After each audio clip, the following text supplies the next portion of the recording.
Hello friend, welcome to selection 2021। आज इस video में पढ़ेंगे पृथ्वी के संरचना के बारे में। तो चलिए वीडियो को स्टार्ट करते हैं। सबसे पहले पृथ्वी की स्रोत, आखिर पृथ्वी की जानकारी हमें कहाँ से मिली। देखिए, पृथ्वी की जानकारी जो है प्राकृतिक स्रोत जैसे उल्कापिंड हो गया, ज्वालामुखी हो गया, भूकंप हो गया, इससे हमें पृथ्वी की जानकारी मिली।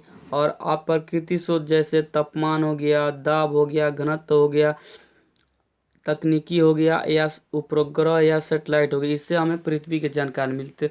पृथ्वी की जानकारी जो प्राकृतिक स्रोत से मिली और अप्राकृतिक स्रोत से। प्राकृतिक स्रोत में जैसे उल्कापिंड हो गया, ज्वालामुखी हो गया, भूकंप हो गया। अप्राकृतिक स्रोत में जैसे तापमान हो गया, दाब हो गया, घनत्व हो गया, इससे हमें पृथ्वी की जानकारी मिली। तो आप याद रखिएगा। चलिए देखिए, जैसे ये रहा पृथ्वी, और यदि आप यहाँ पे उत्तरी पोल पे हैं और नीचे की तरफ आप जाते हैं तो क्या होता है, तापमान बढ़ने लगता है। तो आप याद रखिएगा कि पृथ्वी के नीचे जाने पर क्या होता है, तापमान बढ़ने लगता है। लगभग अगर आप 32 मीटर अंदर जाइएगा तो 1 डिग्री सेल्सियस तापमान बढ़ जाता है। देखिए, तापमान बढ़ने के बहुत सारा कारण मैं आगे बताऊंगा। देखिए, अगर आप 0 से 100 किलोमीटर आप अंदर जाते हैं तो लगभग 1200 डिग्री सेल्सियस तापमान बढ़ जाता है। तो आपको याद रखना है कि जब आप पृथ्वी के अंदर जाएंगे तो तापमान घटेगा कि बढ़ेगा, तो बढ़ जाएगा। अगर 32 मीटर अगर आप पृथ्वी के अंदर जाते हैं तो 1 डिग्री सेल्सियस तापमान बढ़ जाता है। यदि आप 0 से 100 किलोमीटर पृथ्वी के अंदर जाते हैं तो 1200 डिग्री सेल्सियस तापमान बढ़ जाता है। तो आपको ये याद रखना है। देखिए, तापमान बढ़ने के कई कारण हैं। जो पृथ्वी के अंदर बहुत सारे चट्टान होते हैं और वो क्या होते हैं, पिघल जाते हैं, जिसके कारण जो है कि उसमें से मैग्मा उत्पन्न होने लगती है, जिसके कारण यह पृथ्वी के अंदर तापमान बढ़ जाता है। तो आप याद रखिए कि पृथ्वी के अंदर तापमान बढ़ क्यों जाता है, क्योंकि पृथ्वी के अंदर बहुत सारे चट्टान होते हैं और वो पिघलने लगते हैं तो उससे मैग्मा उत्पन्न होने लगती है, जिसके कारण ये तापमान बढ़ जाता है। और कारण क्या है, सबसे बड़ा कारण है रेडियो सक्रिय पदार्थ। जो रेडियो सक्रिय पदार्थ होता है जैसे यूरेनियम हो गया, थोरियम हो गया, प्लूटोनियम हो गया, पोटेशियम हो गया, यह क्या करते हैं कि अल्फा बीटा गामा किरण छोड़ने लगते हैं, जिसके कारण क्या होता है, पृथ्वी के अंदर तापमान जो है बढ़ जाता है। तो आप याद रखिए कि पृथ्वी के तापमान बढ़ने के लिए कौन कौन से कारण है, तो अल्फा बीटा और गामा किरणें ये कारण है। तो आप याद रखिएगा। चलिए देखिए, दाब के बारे में पढ़ते हैं। जैसे ये रहा आपका पृथ्वी, आप यहाँ पे है उत्तरी ध्रुव, अगर आप नीचे जाते हैं तो क्या होता है कि दाब भी बढ़ने लगता है। तो ताप भी बढ़ता है और दाब भी बढ़ता है। तो ये क्वेश्चन आपसे पूछ सकता है कि पृथ्वी के अंदर जाने पर दाब बढ़ता है या घटता है, तो आपको याद रखना है कि बढ़ता है।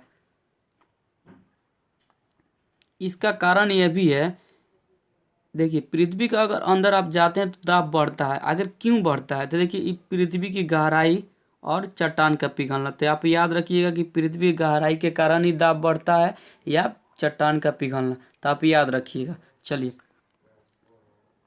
देखिए, घनत्व के बारे में पढ़ते हैं। देखिए, पृथ्वी के अंदर जाने पर घनत्व भी बढ़ जाता है। देखिए, दाब भी बढ़ता है और ताप भी बढ़ता है और घनत्व भी बढ़ जाता है। आप याद रखिएगा कि देखिए, पृथ्वी का एक हम टुकड़ा लेते हैं ऐसे, इसको 3 भागों में बांटा जाता है। इसको बोलते हैं भूपटल, इसको बोलते हैं मेटल और इसको बोलते हैं कोर या केंद्रीय भाग होता है। देखिए, ये जो भूपटल होता है इसको बोलते हैं सियाल और इसको बोलते हैं सीमा और इसको बोलते हैं कोण। तो आपको याद रखिएगा कि पहला जो पृथ्वी की ये परत होते हैं इसको क्या बोलते हैं, तो भूपटल बोलते हैं। दूसरा जो होता है इसको मेटल बोलते हैं और तीसरा जो होता है इसको क्या बोलते हैं, तो कोर बोलते हैं। अब पहला जो होता है इसको सियाल भी बोलते हैं, सीमा भी बोलते हैं और क्या बोलते हैं, इसको नीफेल भी बोलते हैं। ठीक ना। तो चलिए देखिए, यहाँ पे मैं पहले ही लिख दिया हूँ कि पृथ्वी के 3 परत होता है, सियाल, सीमा, नीफे। तो आपको याद रखना है कि पृथ्वी के कितने परत हैं, तो 3, सियाल, सीमा, नीफे। जो सियाल बना होता है ये वाला भाग, देखिए ये सिलिकॉन एल्यूमिनियम का बना होता है। तो आपको याद रखना है कि जो सियाल होता है वो किससे बनाता है, तो सिलिकॉन और एल्यूमिनियम का बना होता है। चलिए देखिए, और ये क्या होता है, इसका घनत्व जो होता है, ये वाला पहला परत का सियाल वाला, इसका घनत्व होता है 2.5 से लेकर 2.7 तक। तो आपको याद रखना है कि जो भूपर्पट्टी या सियाल होते हैं उसकी घनत्व कितना होता है, तो 2.5 से लेकर 2.7 तक। और ये जो सीमा होता है इसका घनत्व कितना होता है, तो आपको याद रखना है 3.5। और जो ये नीफेल होता है या कोर होता है इसका घनत्व सबसे अधिक होता है, तो आपको याद रखना कितना होता है, 13। तो आपसे ये क्वेश्चन पूछ सकता है कि सबसे अधिक घनत्व किसका होता है, तो कोर या नीफेल का होता है। और सबसे कम कितना होता है, तो सियाल का होता है, यानी भूपर्पट्टी का सबसे कम होता है। और केंद्रीय जो भाग होता है या कोर होता है इसका सबसे ज़्यादा होता है। तो आप याद रखिए, ऐसे क्वेश्चन पूछ सकता है कि पृथ्वी का जो औसत घनत्व होता है वो कितना होता है।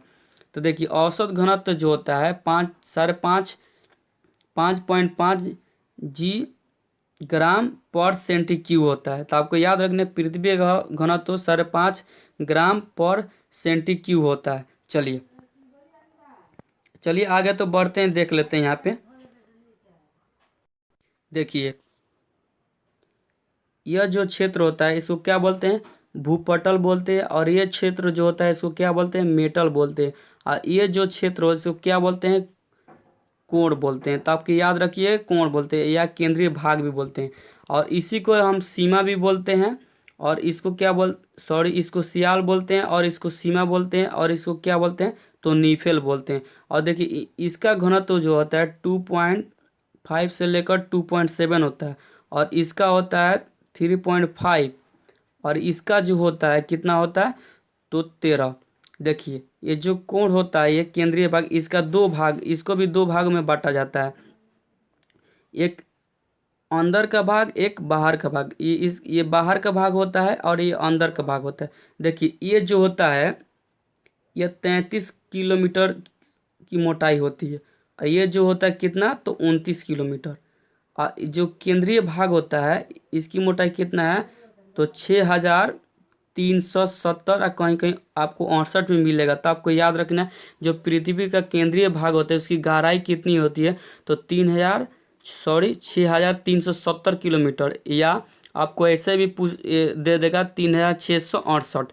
तो आप ये याद रखिएगा। और जो सियाल होता है उसकी मोटाई कितनी होती है, 33 किलोमीटर। और जो सीमा होते हैं उसकी मोटाई कितना है, तो 2900 किलोमीटर। और जो केंद्रीय भाग होता है उसकी मोटाई कितनी है, तो 6,368 किलोमीटर या 6,370 किलोमीटर। सॉरी दोस्तों, 6,370 किलोमीटर आप याद रखिएगा। चलिए आगे बढ़ते हैं।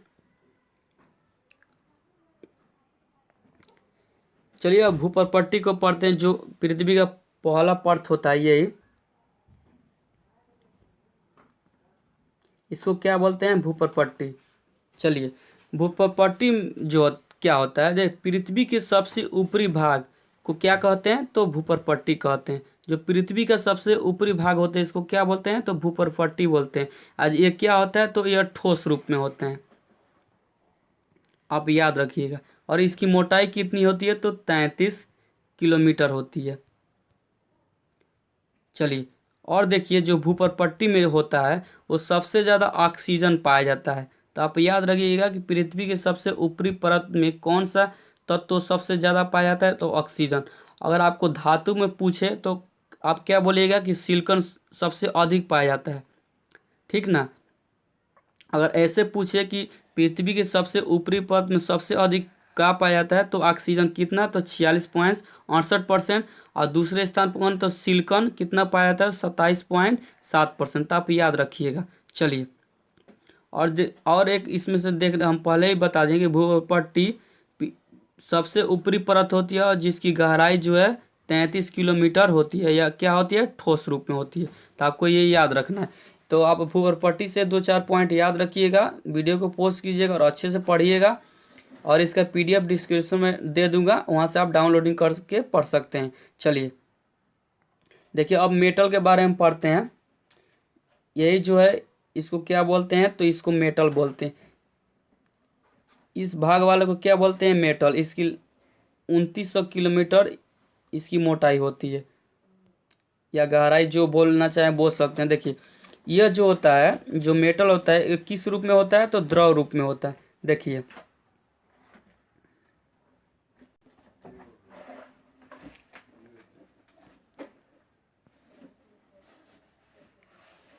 ये पहला जो है क्या है, ठोस रूप में है, ये द्रव रूप में, ठीक ना। तो जो मेटल होता है वो किस रूप में होता है, तो द्रव रूप में होता है। और जो मेटल होता है वो 2900 किलोमीटर तक गहरा होता है। तो आप याद रखिएगा जी, किसकी गहराई कितनी होती है मेटल की, तो 2900 किलोमीटर। और देखिए जो मेटल होता है वो किन से मिलकर बना होता है, तो यह सिलिकॉन हो गया, मैग्नीशियम, ये दोनों से मिलकर होता है। तो आपसे प्रश्न पूछ सकता है कि जो मेटल होता है वो किन से मिलकर बना होता है, तो सिलिकॉन और मैग्नीशियम। और मेटल को और किस नाम से जाना जाता है, तो इसको सीमा के नाम से भी जाना जाता है। चलिए आई होप कि आपको समझ में आ चुका होगा। चलिए आगे बढ़ते हैं। देखिए आप पढ़ते हैं कोर के बारे में। इसको क्या बोलते हैं, केंद्रीय भाग बोलते हैं, या नीफे भी बोलते हैं।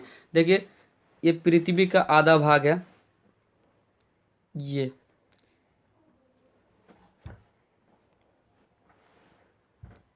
आपका मान लीजिए पृथ्वी का क्या है, आधा भाग है, ठीक है।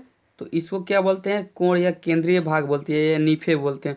नीफे जो होता है, निकेल निकेल प्लस लोहा दोनों को मिलकर क्या बनता है, तो कोण बनता है, या निफेल बनता है। आप याद रखिए। अब देखिए ये जो होता है इसका घनत्व तो कितना होता है, तो 13 ग्राम पर सेंटीक्यूब होता है। तो आपको याद रखिएगा कि जो निफेल होता है या कोण जो पृथ्वी का केंद्रीय भाग, उसका घनत्व तो कितना होता है, तो 13 ग्राम होता है। ऐसे पूछेगा पृथ्वी का औसत घनत्व तो कितना होता है, तो 5.5 ग्राम पर सेंटीक्यूब होता है। चलिए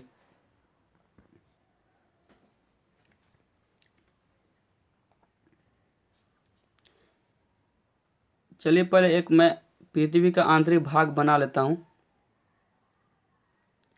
देखिए ये जो होता है ये क्या कहलाता है, तो भूपटल कहा जाता है। और ये क्या कहलाता है, तो आपको मेटल कहलाता है। तो देखिए इसको पहले वाले को क्या बोलते हैं, सियाल, इसको क्या बोलते हैं, सीमा, और इसको क्या बोलते हैं, तो नीफेल। तो आपको याद रखना है। देखिए सियाल एवं सीमा के बीच को क्षेत्र को क्या कहते हैं। देखिए ये सियाल हो गया, ये सीमा हो गया। इस बीच को क्षेत्र को क्या कहते हैं, तो मोबिलिस्की डिस्कन्टिन्यूटी कहा जाता है। तो आपको याद रखनी है कि सियाल एवं सीमा के बीच के क्षेत्र को क्या कहते हैं, तो मोबिसिक डिस्कंटिन्यू आपको याद रखना है। देखिए सीमा एवं ऊपरी कोर के बीच को भाग को क्या कहते हैं। देखिए जो ये सीमा है और जो ये नीफेल होता है, जो इसको भी दो भाग में बांटा जाए, एक आंतरिक भाग, एक बाहरी भाग। तो इसके बीच को क्षेत्र को क्या कहते हैं, तो देखिए इसको बीच के क्षेत्र को क्या कहते हैं, तो गुटनबर्ग डिस्कन्टिन्यूटी कहा जाता है। तो आपको याद रखना है कि डिस्कन्टिन्यूटी गुटनबर्ग और डिस्कन्टिन्यूटी कहा जाता है। चलिए और जो होता है, एक होता है, आपको लास्ट में बता दे रहा हूँ। जैसे ये मान लीजिए एक पृथ्वी का एक आंतरिक भाग हो गया, और देखिए इसको भी दो भागों में बांटा जाता है, एक बाहरी और एक अंदर का। तो देखिए जो बाहरी कोण और आंतरिक कोण के बीच की सीमा को क्षेत्र को क्या कहा जाता है, तो इसको कहा जाता है लेहमन डिस्कंटिन्यूटी। तो आपको याद रखना है कि बाहरी कोण और आंतरिक कोण के क्षेत्र को क्या कहता है, तो लेहमन डिस्कन्टिन्यूटी। चलिए आई होप कि ये आपको समझ में आ चुका होगा पृथ्वी की आंतरिक संरचना के बारे में। यदि कोई बोलते बोलते गलती हो गया हो तो मुझे माफ़ कर दीजिएगा। जय हिंद।